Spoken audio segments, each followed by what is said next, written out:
This is a life story that I want to give. If you are a Muslim, please listen to this video. Possibly share it. If you're a Christian, if you're a non-Muslim, this video is also for you. I'm making this video for as a witness. This is a true confession as a witness on how I became a Muslim. This is a true life story of how I became a Muslim as an Igbo man. Because a lot of people has been asking, a lot of people has been, trying to understand what prompted me to become a Muslim. Ụmụnne ndị Igbo, biko ka onye chiri ka o zere, abụ m nwanne unu. Achọrọ m ka m kọwara unu ihe mere m ji wụrụ a Muslim. Please, this story is very long and I'm going to make it in a very constructive way and short way because of time. It's a very long story and it's a true life story. I have not narrated this story to anyone before. This is the first time I'm narrating this full story to the world. I'm not making this story, this video to disrespect any religion or to disrespect my family, my friends, or whomever. I'm only, narrating my true life story and my own decision to be a Muslim. So, inshallah, I respect everyone. I respect my family because my family, they are all Christians. They are all good Christians. My entire family, I know that my entire community are all Christians. I think, alhamdulillah, I'm the only Muslim, Igbo Muslim from my community. I'm from Anambra State, Ojidi precisely. So, the story started when I was very young. One thing about this life, some people, not everyone is born the same. A lot of people are born differently. Only Allah knows everyone.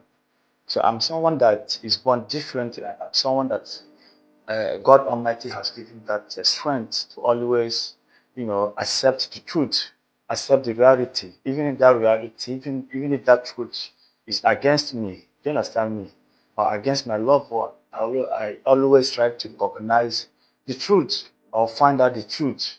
You understand me? To be sincere to myself, so for my own good and for my own salvation. So as a little boy, as I found myself when I grew up to see myself. We were born in Anglican church. You understand? My entire family we are born in Anglican church. I grew up in that Anglican church, so I love the Anglican church because this church I was born. So as a little boy, I was growing up. I I was very active in this Anglican church. I was very active that I became a member of the boys brigade. I became a member of the choir. I became a member of a lot of service groups in the church in order to contribute and to be close to my God or to be close to the religion. So along the line also, my parents took us from that Anglican church to Sabbath, Holy Sabbath mission. This is happening in Abia State. So when my parents also we changed from that Anglican to Holy Sabbath mission. So we are there. So as a little boy, as I was growing, I have that feeling, I have that belief in God so much. I'm that type of person. I have that innate belief that I want to always worship my God. I want to always be close to my God. And as a little boy, I remember myself praying always, God, please, I want to serve you in truth and in reality, in the right path. I want to really serve you in the right way. This has been my prayer. In fact, I can remember sometimes I even locked myself up in a room, praying to God to guide me, to make me to be closer to Him and to worship Him in the right way. So in that, I think God answered my prayer because I was sincere. This is something in my heart. So along the line, in that Sabbath that all of us, we are all going with my parents because I don't have any right then. Anywhere my parents took us, that's where I'm going to go. Because I was still a young boy and I was still under my parents. So I would still follow them. But in that church, in that Holy Sabbath, there was a lot of things that was being done in that church. I didn't agree. I didn't accept that this is the right thing, this is the right process to worship God. This that sacrifice, a lot of, the Holy Sabbath is the people that used to wear white. They wear white and they worship on Saturdays. So I disagreed in what was going on in that church, where the pattern of the miracle, a lot of the prophecy, a lot of things that was being said. So, but I have no choice, I was still there. So little by little, my parents also discovered a lot of things from the church. They changed also back to the Anglican church. We went back to the Anglican church. So as we went back to the Anglican church, we also began. So one thing made me to stop from that Anglican church, just on my own decision. I didn't tell my father, I didn't tell any member of my family. So this has been happening, whenever we come to the church, where it's only all about money, thanksgiving, offering, child education, this and that, dedication of this. So these are not the things I was not comfortable with all these traditions and whatever. I was telling myself that this shouldn't be the things that are supposed to be done in the churches, in the church of God, in the house of God. It's truly. I was telling myself this as a little boy. So along the line, this thing continues, and I don't have any choice because I was still with my parents. So a time came when I started having strong doubt about this Anglican church. A time came when I heard in the news, because as a little boy, I used to also buy newspaper. Whenever I see newspaper, I read. I listen to the radio always to get information. So when I heard that Anglican Church in England has approved gay marriage, this was happening back then in the years. So that Anglican Church has approved gay marriage. I was surprised, and this news just came and passed, and it was a real news. You understand? So even though that divided the Anglican Church, some sort of the Anglican accepted it, some didn't accept it. But within me, I said, no, this shouldn't be the right thing.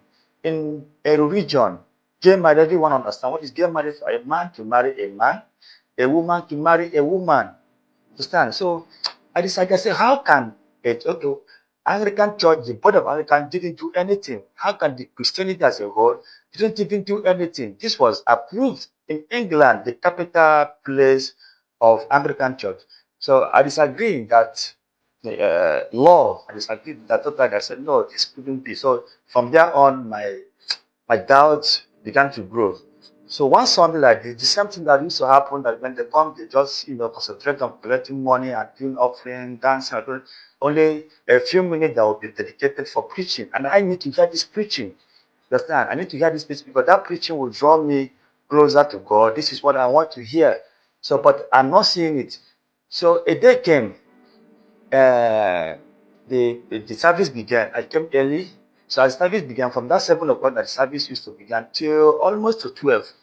Just doing all this dedication, offering, seed sowing, this and that, program of this, without the message, the bishop coming out to make the preaching that I need to hear.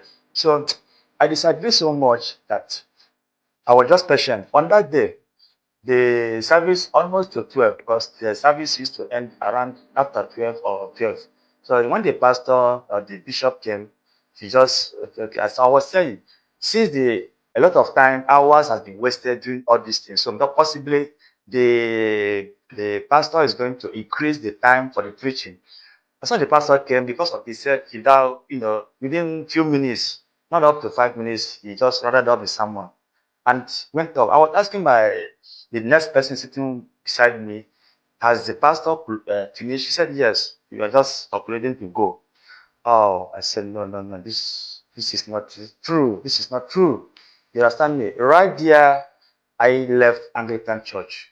I left my Bible there, left whatever thing I came to the church. I said, this is my last day stepping my leg into this Anglican Church. So I left. I didn't tell my parents, I didn't tell any person. I began searching for other churches. I went to a lot of churches. After that, I couldn't see what I was looking for. I concentrated on going to crusade. A lot of crusade that was done in Nigeria, even the one that was done by Rehad Bonki. All these big pastors you are seeing today in Nigeria, all the crusade they have done, both Christ Embassy, the showers of blessing, in Lagos and all over the place. I was there. I went. I sacrificed my money to go because I need to hear the message. Not that I'm expecting any miracle. I need to hear the message from these big pastors. You understand? Because I'm thinking they are the people who are the real men of God. So unfortunately, I couldn't even be satisfied. I couldn't even get what I was looking for. From there, I left to join all these spiritual churches, be it Etanka, be it Sele, be it Olumba, Ubu, be it, the last one was um, the Grey Movement. I joined the Grey Movement, you understand, because I used to listen to their message from the radio. At the time, I decided that I'm going to join the movement to hear more of their message and close to my brother. When I went there, I also disagree. I was about to be a cross bearer in Grey Movement, the one people call the Grey Message. I said no. You understand? I said no. There's a lot of things there. I said no. This is not true. You understand? Because in the teaching of the movement is they teach about spirituality and the Abdurrahim, the one that introduced the great this thing. He said he is the sole owner, the sole master. You understand? Likewise, also what Olumba also believe that he is the sole master of the entire universe. Understand? So because of his miracle and his power, whatever, everybody believed it. But I disagree because I believe that he's a God. There's no way you could be the sole master of the entire universe, of the entire human being. And it's only that made me to suggest. I said, no, this is not the reality. This is not the truth. So, but I left others who are still convinced about that. So I was left without a church or whatever thing.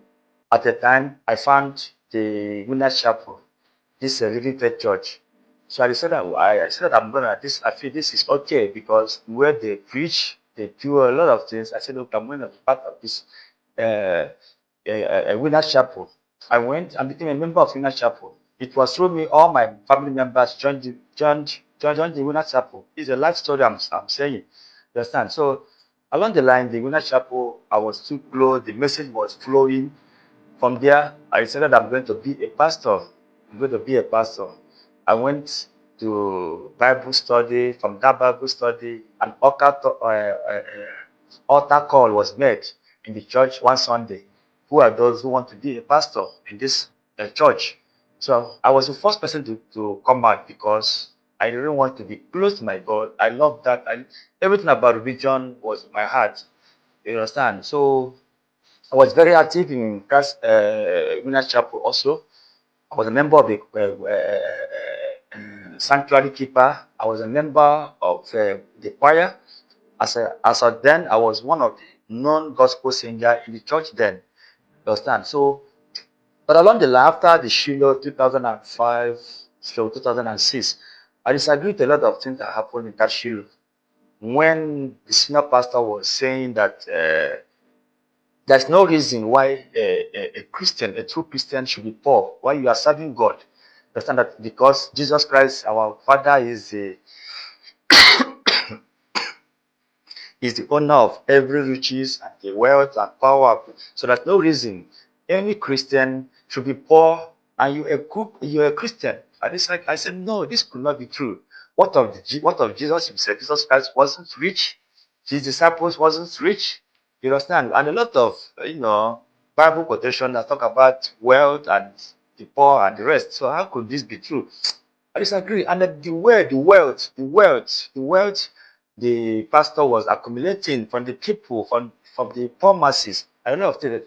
So I disagree that this shouldn't be the right way in terms of religion, if truly we understand what is religion and what is God. So from that, through my personal training, I was exposed to a lot of research materials. I found out a lot of things in the Bible and in the church traditions, the ancient times, a lot of things. I discovered so many error and personally me, I'm not talking about any person, I discovered so many contradictions and the rest. And the history of the Bible, the history of a lot of things that I was exposed. I started disagreeing. I said, how could this could not be, this are not true. This could not be the way I'm expecting. So then I was left at religion because I disagreed. And I've gone around to a lot of churches and a lot of ministries, a lot of places. So I said, I was just left. I said, well, since I couldn't find what I was looking for, I was, as a boy that was born in Aba, at the state, Aba was a very hit town in Igbo land then. You understand? So I was just left in the street. Since I couldn't find anything, I was just in the street, I joined the street. So whatever thing that is being done in the street, we are, moreover, being stubborn and the rest. So during those periods, as we are growing, every child in Igbo land, this is the doctrine, this is the belief that was concocted in Igbo land and still going on. Everybody was meant to believe that the Muslims, Islam was my last choice. I never thought of Islam because we have been brainwashed. 99% of the Igbos have been brainwashed to hate Islam and Muslim naturally. The little boy, when you meet the little people now in Igbo land, they don't know anything about Muslim, but they have hate Islam because the doctrine, this is a belief. They just hate Islam because their parents will teach them this, the community will teach them this. Muslims are terrorists, Muslims are evil. These are the things I was trained to believe, and I believe that. So close to my house, we have a lot of outside people who do their business, this sugarcane and the rest there. So I used to see them, knowing that these are the people that I was taught that they don't believe in God, they believe in worshiping the sun, they believe in, they don't, Muhammad is their God, they believe in killing to go to heaven. I hated them with passion. So I have no choice, I have no interest of being a Muslim. So as I hated them with passion, I have no choice of going to them to understand what is their religion because of that hatred. So, but I was still praying. I was still in that street. I was still praying to God. God, show me the way I really want. I was just an independent religious man on my own. But my belief that God showed me the way to worship you, to follow you, and be on the right path. So, along the line, in that street, I found myself. I had a case. I had a problem. For that problem, I was just mistakenly taken to the prison. As I found myself in the prison, so I was just like, what is happening? Look at me now in the prison. What's going on? I wasn't having any case. There was no complainant in my case. There was no witness. There was nothing. I was just accused and taken to that prison. So I found myself. So when I found myself in the prison, in the cell where I was kept, so that particular cell was one of the worst cells. So, but it's a different cell altogether. So in that cell, we have the Muslims and the Christians. So as I came in, being someone who was religious, I can sing very well. I can also preach. I've gone to Bible school and pastoral training somehow. So I have that, pastoral formalities. So they made me the pastor of that particular cell. So I was the pastor there controlling the Christian activities. So each of my service during every day, because after the Christians do their service, the Muslim will do their prayer also. Sometimes the Muslim will first pray their morning prayer, then the Christian. So my fellow Christians, where we used to do worship our God, I wasn't happy. The priest, everyone just they believe in dancing. When they dance, clap, shout. Once you are preaching, making the preaching, all of them will go to sleep. No one is interested, and the rest of it. So, but now I was very close to the Muslim. I was seeing them because it is a confinement. I was seeing them, you are sitting there, you are seeing them praying, discussing. So as I was seeing them, the way they used to pray each morning, afternoon, and night, I was seeing them. I said, these people, the way they worship is really interesting.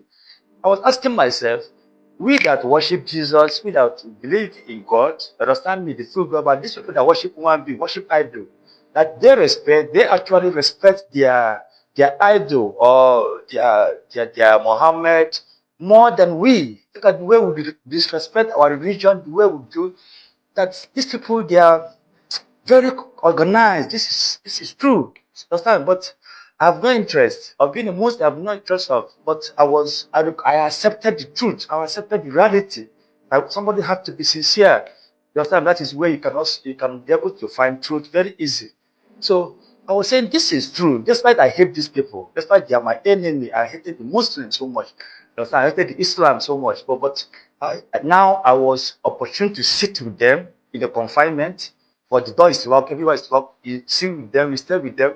So, and you relate with them. I can see the characters of those Muslims. In fact, when there is a case, if you want to testify, it's Muslim that they will call. If you want to hear the truth, it is the Muslims they will ask to say, because what they hear from the Muslims, they'll say that is the truth, because everybody knows their character, knows their qualities. You understand how simple, how loving they are. So I was seeing them. I said, these guys are good. I was sincere, and everyone knows this. But say yet, we call them the terrorists, we call them the evil people. So along the line, one day I gathered the courage. I called the boy that was next to me. He's a Muslim, Ibrahim. So I asked him, he's a little boy. I asked him, please, can I ask you some question about Islam? But this is your Islam and this is your religion. The first thing I asked him was, La ilaha illallah, Muhammad Rasulullah. Because in my high school, we were told, a professor told us, and he was even writing it on the board. He was writing this on the board, that La ilaha illallah, Muhammad, that whenever you hear the Muslims calling the prayer, Allah Akbar, Allah Akbar, Ashhadu Allah ilaha illallah, wa ashhadu anna Muhammad Rasulullah. And whenever you hear this calling in mosque anywhere, and what it means, oh Muhammad, come down, let us worship you. That's what that they are calling Muhammad. A professor was writing this, and this was in my mind. So that was the first question I asked this young guy. He said, no, La ilaha illallah does not mean Muhammad come down, let us worship. La ilaha illallah means there is no God worship except Allah, one God, and that Muhammad is a messenger of God. I was shocked. I said, no. What do you mean? I keep on asking the next question, why do you believe in killing? The guy said, no, Muslims, we don't believe in killing.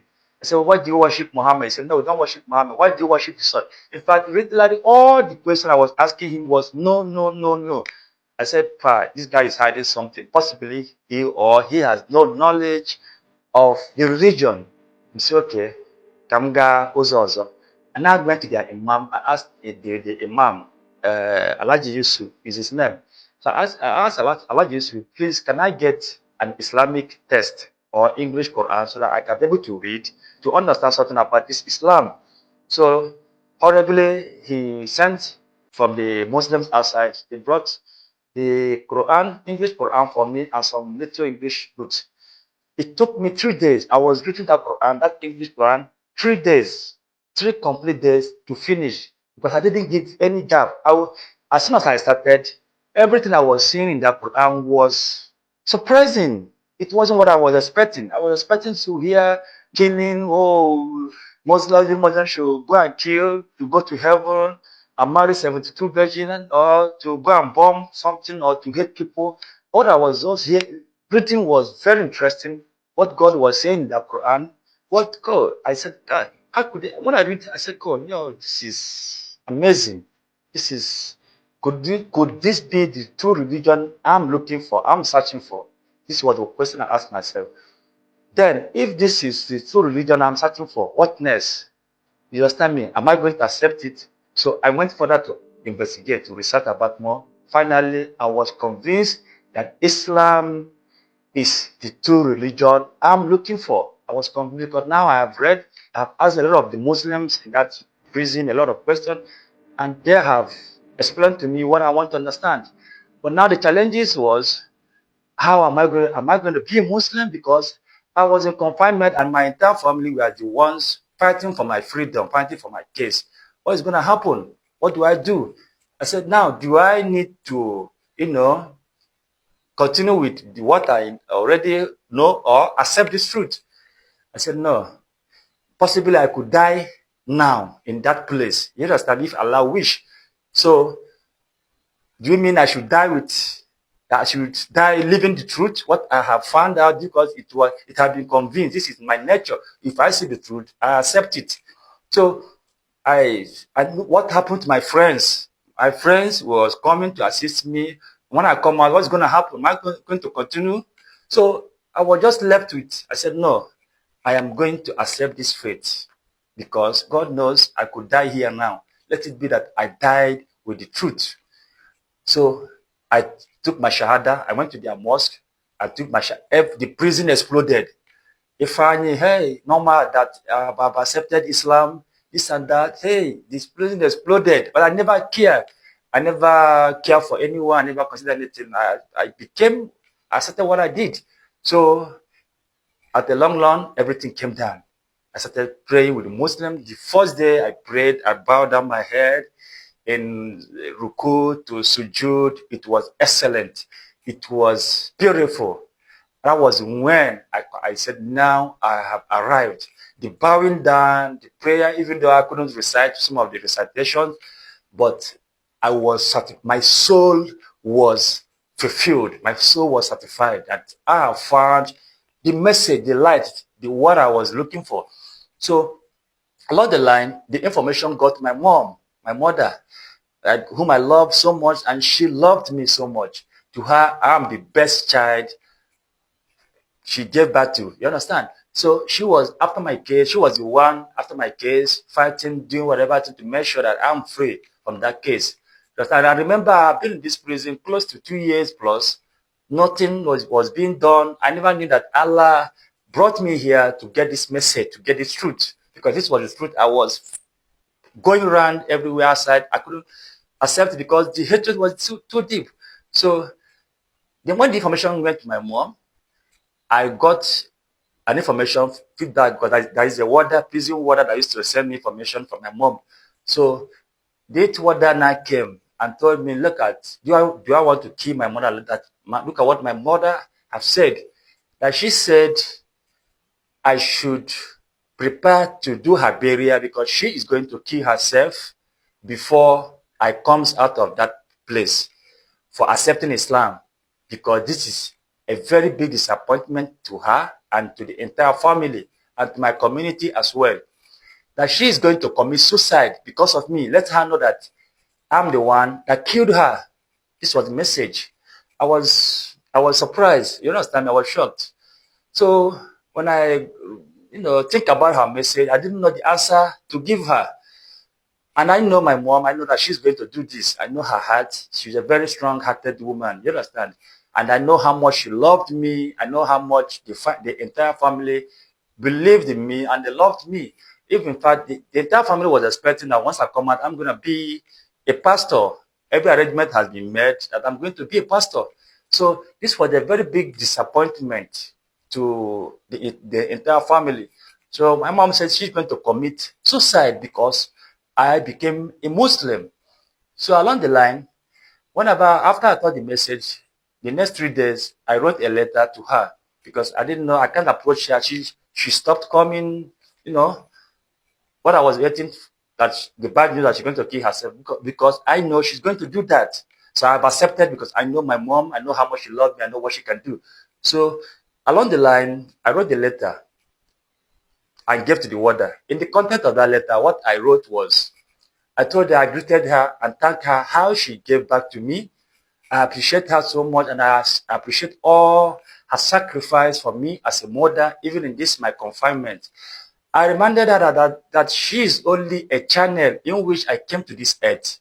There is someone who has found me, who knows me, whom I'm going back to when I die, and everyone is going to account to that person. He is my God, he created me, so he knows me better than she. And my ultimate submission is to my creator, not to her. You understand? So that I have gotten her message that she's going to commit suicide because I converted to Islam. At my reply, I'm not going to ask her to do that, to commit suicide, and I'm not going to ask her not to do that. But I'm going to let her remember one thing. This was the content of my letter. I remember that very clear.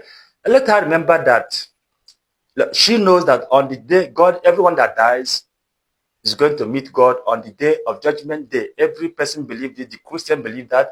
The Muslim believes it, that God is going to judge every human being on the day of judgment day.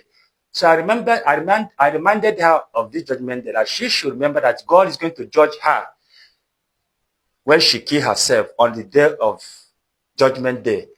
Let her prepare her answer. Shall she going to give God on that judgment day? Is she going to tell God that the reason why she took her life, because God is going to ask her, why did she take her life? Why did she commit suicide? Let her prepare her answer. If the answer she's going to give God is that she killed herself because her son converted to Islam, accepted Islam, if that answer will be sufficient for her, that's Alhamdulillah, all praise belongs to God. That's no problem. But if she knows sincere that this answer is not going to be sufficient to her on the day of judgment day, she should think about what she wants to do. That I've accepted Islam and that is the religion I'm going to follow. If you wish to continue to assist me to come out, fine. If you doesn't wish, if Allah wish, I end my life here, no problem. But I let it be that I died with the truth. I died in the right path, worshiping my God. I'm sorry for her, for disappointing her. I'm sorry for everything. But this is the true decision I have taken. So I wrote a letter to her. To God be the glory, that letter touched her. She changed her mind. She sent the dawah that she has left me to do whatever thing I wish. But let me remember, it's not left for me. You understand? My life, my feeding, my whatever. So I said, oh, no problem. So I appreciate the Muslim brothers that was in the prison then. They were assisting me. Thank God for brothers from Sokoto, the members of the Islamic movement in Nigeria that was brought from Sokoto to the prison because they were there. So I have a very good contact with them. So they were the people assisting me, giving me food because they know the full story. They know what really happened.